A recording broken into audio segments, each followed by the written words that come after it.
Hello beautiful guys, तपाईहरुलाई आज म यहाँ कुवेतमा ऊँट देखाउन गइरहेको छु। हेर्न सक्नुहुन्छ यो सब ऊँट हो। यो ऊँट चरिरहेका छन्, सबै हेर्न सक्नुहुन्छ है।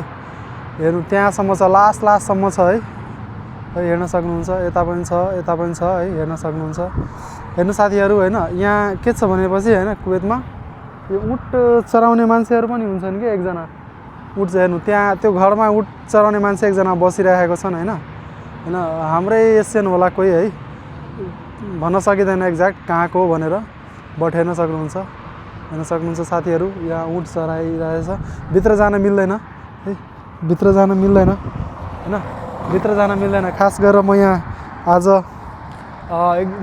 वाफ्रा गइरहेको छु के, त्यही भएर आज म तपाईलाई यो एकछिन ट्याक्सी रोकेर यहाँ हाम्रो ट्याक्सी छ, हेर्न सक्नुहुन्छ। अनि त्यहाँपछि सोचे कि हल्का यता आएको छु भनेपछि यहाँको एउटा भिडियो बनाऊ एउटा राम्रो।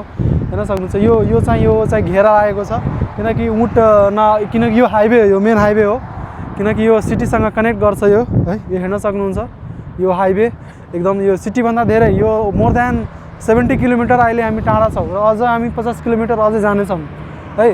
सो यो सिटी यो हाइवेभन्दा धेरै, सिटीभन्दा धेरै के भन्छ यो एउटा जङ्गल जस्तो ठाउँ हो, यो मरुभूमि जस्तो ठाउँ हो। सरी जङ्गल नभनौँ, मरुभूमि भनौँ, एकदम मरुभूमि जस्तो ठाउँ हो यो।